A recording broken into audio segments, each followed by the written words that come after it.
Okay, so going through some practice problems, some examples for the central angles. In each one of these problems, we were asked to find arc measures and angle measures. Okay, here's your symbol for an arc and your symbol for an angle. All right, the M in front just stands for measure. This says measure of arc JK. Here we have the measure of angle JNM.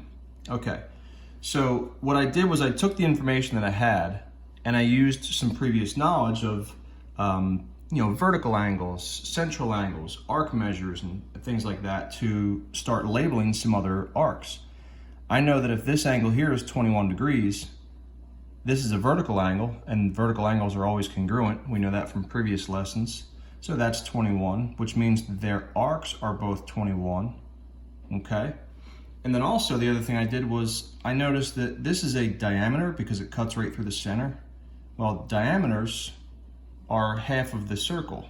You know, it creates a straight line right through the middle of the circle, so it's half a circle. It's 180 degrees.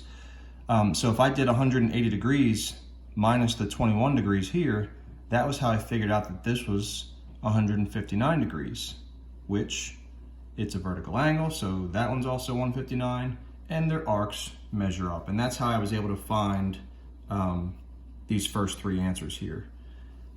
The fourth answer, the measure of JKM, arc JKM, now we have to make sure that we go in that order. J to K to M. So that's going from J to the right through K all the way around to M, which means we want to tally up this arc, plus this arc. And that was how we got 201 degrees. The other thing we could do is say there's only one arc that is not a part of it. So we could simply say 360 minus the 159. You could go that route as well and it would work out.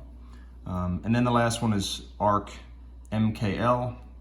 So going from M to K to L. So I can't go to the right because then I'd be going MLK. I want to go in that order, M to the K to the L. So I'm actually going to the left all the way around until I reach the L, which means I'm tallying up, or I'm adding this arc plus this arc plus this arc. Or I could just do 360 and subtract the only arc that's not a part of that, 21, and that's how we got 339. Going on to problem 2. This is 87 degrees, this angle right here, okay? That is not a vertical angle with this one. Actually, angle SXU, that whole thing is a vertical angle with this here. So I had to use some information that that I already had. I know that this arc is 72, which means this angle measure is 72. And then I was able to say, oh, I got a straight line right here. That's 180 degrees.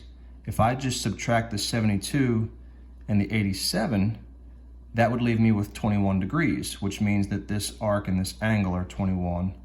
That arc is 87. I can subtract from 180 again to get the 72, or I can just say, all right, well, these are vertical angles, and so that means that this is 72. And you just use your knowledge of vertical angles, a straight line, being 180 degrees, and that the arcs are the same, the arc measures are the same as their central angle measures.